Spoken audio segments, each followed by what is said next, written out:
இந்த வீடியோவில் நம்ம என்ன பார்க்க போறோம்னா துலாம் ராசிக்காரர்களுக்கு மே 2026 எத்தகைய ஒரு பலாபலன்கள் நிறைந்த ஒரு மாதமாக இருக்க போகுதுங்கிறது சயின்டிஃபிக் வேதிக் அஸ்ட்ராலஜி முறையில் எதையும் நம்ம மிகைப்படுத்தாமல் உள்ளது உள்ளவாறு பரிகாரங்கள் அது மாதிரி மூட நம்பிக்கையில் போகாமல் ஒரு கிரகமும் ஒரு இடத்துல இருக்கும் பொழுது எது மாதிரி தாக்கத்தை கொடுக்க போகுதுங்கிறது நம்மளுடைய 18 வருஷம் அனுபவத்தை யூஸ் பண்ணி நம்ம சயின்டிஃபிக் வேதிக் அஸ்ட்ராலஜி முறையில் ஒளி சார்ந்த அந்த கர்ம வினையை கழிக்கக்கூடிய அந்த அமைப்பு துலாம் ராசிக்காரர்களுக்கு மே 2020 எப்படி இருக்க போகுதுங்கிற பொது பலன் பார்க்க போகிறோம்.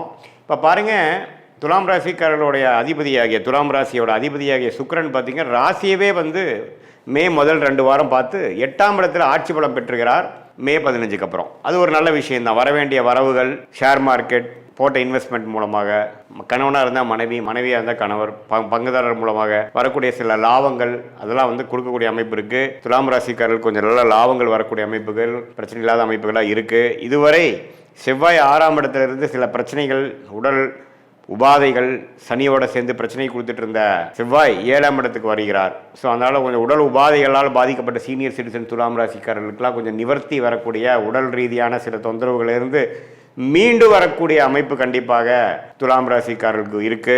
அது நம்ம தெரிஞ்சுக்கணும். அடுத்தபடியாக பார்த்தீங்கன்னா புதன் 7ஆம் இடத்துல இருந்து ராசியை பார்த்துட்டு இருந்த புதன் இப்போ 8ஆம் இடத்துல போய் சுக்கிரனோட வீட்டில் சுக்கிரனோட சேருவது அருமை. ஸோ எகெயின் சில வெளிநாடு பிரயாணங்கள், தொழிலில் வரக்கூடிய லாபங்கள், பங்குதாரர் மூலமாக வரக்கூடிய லாபங்கள், ஷேர் மார்க்கெட்டில் உள்ள லாபங்கள், அதெல்லாம் கொஞ்சம் நல்ல விஷயங்கள் இருக்குது. அதே சமயத்தில் கல்யாண விஷயங்கள், வண்டி வாகனம், சுப விஷயங்கள் எல்லாமே நடக்கக்கூடிய அமைப்பு கட்டாயம் துலாம் ராசிக்காரர்களுக்கு இருக்குது. ஸோ சூரியனும் பார்த்தீங்கன்னா 7ஆம் இடத்துல உச்சம் பெற்று ராசியை 7ஆம் இடத்துல இருந்தது பார்த்தீங்கன்னா 8ஆம் இடத்துல மாறுறாரு. ஸோ அதுவும் ஒரு அருமையான அமைப்பு. ஸோ இது மூலமாக என்ன தெரியுதுன்னா இடமாற்றங்கள் உண்டு, சுப முதலீடுகள் உண்டு, வரவுகள் உண்டு, நிதி நிலைமைகள், பணம் போக்குவரத்து, வரவேண்டிய பணம் நமக்கு வரக்கூடிய அமைப்பு அதெல்லாமே கொஞ்சம் நன்றாக இருக்குதுன்னு சொல்லலாம்.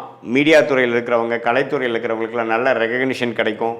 குரு 9ஆம் இடத்திலேயே பாகிஸ்தானத்தில் இருக்கிறார், சனி 6ஆம் இடத்துல இருக்கிறார், ராகு 5ல் இருக்கார், கேது 11ஆம் இருக்கிறார். ஸோ இதில் எல்லாமே பார்த்தீங்கன்னா இப்போ எப்படி ஒரு மாதிரி அமைப்பு இருக்குன்னா துலாம் ராசிக்காரர்களுக்கு 2026 மே மாதம் ஓரளவுக்கு இதுவரை சில விஷயங்கள் எதிர்பார்த்து நடக்காமல் இருக்கக்கூடிய விஷயங்கள்லாம் துலாம் ராசிக்காரர்களுக்கு கொஞ்சம் மெல்ல நாம் நினச்சது ஒன்று வேற மாதிரி நடந்துருச்சு. ஆனால் இருந்தாலும் பரவாயில்லைங்கிற மாதிரி சில பெனிஃபிட்ஸ் உண்டு.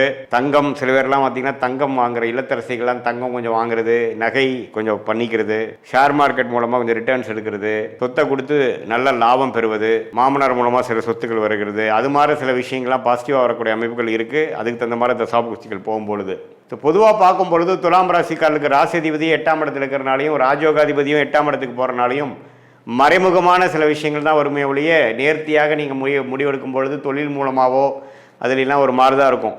ஆனால் செகண்ட் இன்கம் கொஞ்சம் ஜென்ரேட் ஆகும். கமிஷன்ஸ், புரோக்கரேஜ், அது மாதிரி சில விஷயங்கள்லாம் நல்லா வரும்.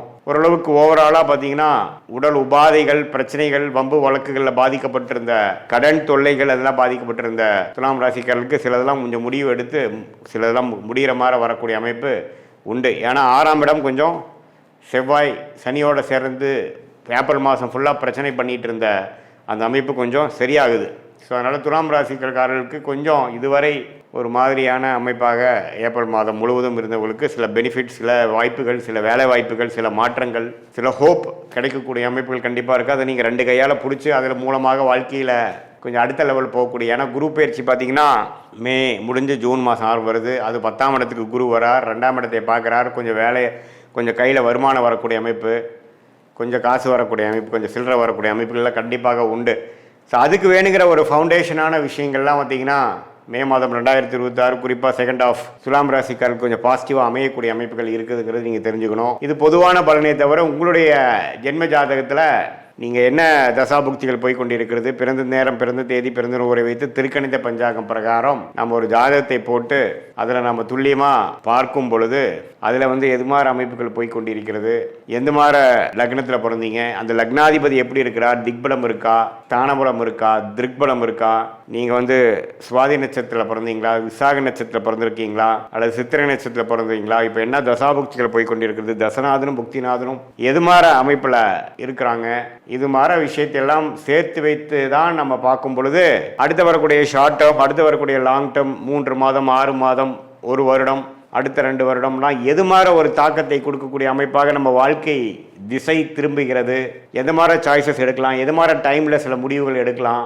எந்த நேரம் எப்படி நம்ம காட்டுது, டிரான்சிஷன் பீரியட் எப்படி இருக்குது, நமக்கு வெளிநாடா உள்நாடா, அரசு உத்தியோகமா, வேலை, கார்ப்பரேட் பிரைவேட் செக்டாரா, தொழிலா, எது மாதிரி படிப்பு படிக்கலாம் நம்மளுடைய குழந்தைகள், எது மாதிரி விஷயங்கள் நமக்கு திருமண விஷயங்கள் எப்போ காட்டுது, எப்போ சுப விஷயங்கள் நடக்குது, திருமணத்தை எதிர்பார்க்குறவங்களுக்கு எந்த மாதிரி டைமில் அமைப்பு வருது, நமக்கு லேட் மேரேஜா ஏர்லி மேரேஜா, குழந்தை பேர் எதிர்பார்க்குறவங்களுக்கு எப்போ எப்படி வருது, எப்போ நம்ம ட்ரீட்மெண்ட்டு போகலாம், ட்ரீட்மெண்ட் தேவைப்படுதா, அதே மாதிரி எப்போ கடன் அடையும், எப்போ பிரச்சனையிலேருந்து மீண்டு வருவோம், எப்போ நம்ம வீடு வண்டி வாகனம் வாங்குவோம், வாழ்க்கையில் தேவையான ஒரு அத்தியாவசிய விஷயங்களுக்கும் இந்திய வேத ஜோதிடத்திலான அடிப்படையான அறிவியல் சார்ந்த ஒரு சாஸ்திரமாகிய சயின்டிஃபிக் வேதிக் அஸ்ட்ராலஜி முறையில் துல்லியமாக பலன்கள் எடுத்து அடுத்தடுத்து வரக்கூடிய காலகட்டங்களை பிரித்து பார்த்து நம்மளுடைய கர்மா என்ன சொல்லுது, எது மாதிரி விஷயங்களில் எப்படி பண்ணால் எப்போ பண்ணால் பெட்டராக இருக்குது அப்படிங்கிறதெல்லாம் துல்லியமாக பார்த்து அதுக்கு தகுந்த மாதிரி முறையில் நம்மளோட வாழ்க்கையை அமைத்து கொண்டே ஆனால் நம்ம கண்டிப்பாக தேவையற்ற பொருள் விரயங்கள், தேவையற்ற சமய விரயங்களை தவிர்த்து எதிர்நீச்சல் போடாமல் வாழ்க்கையில் எளிதில் நம்மளால் வெற்றி பெற முடியும்.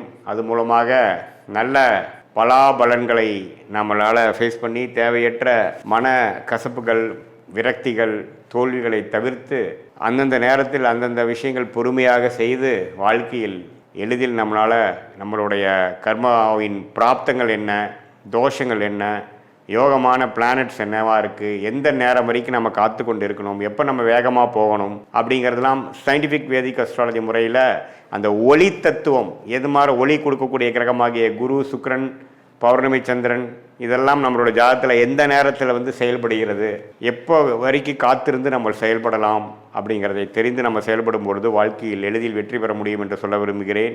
மீண்டும் மற்றொரு காணொளியில் சந்திப்போம். நன்றி, வணக்கம்.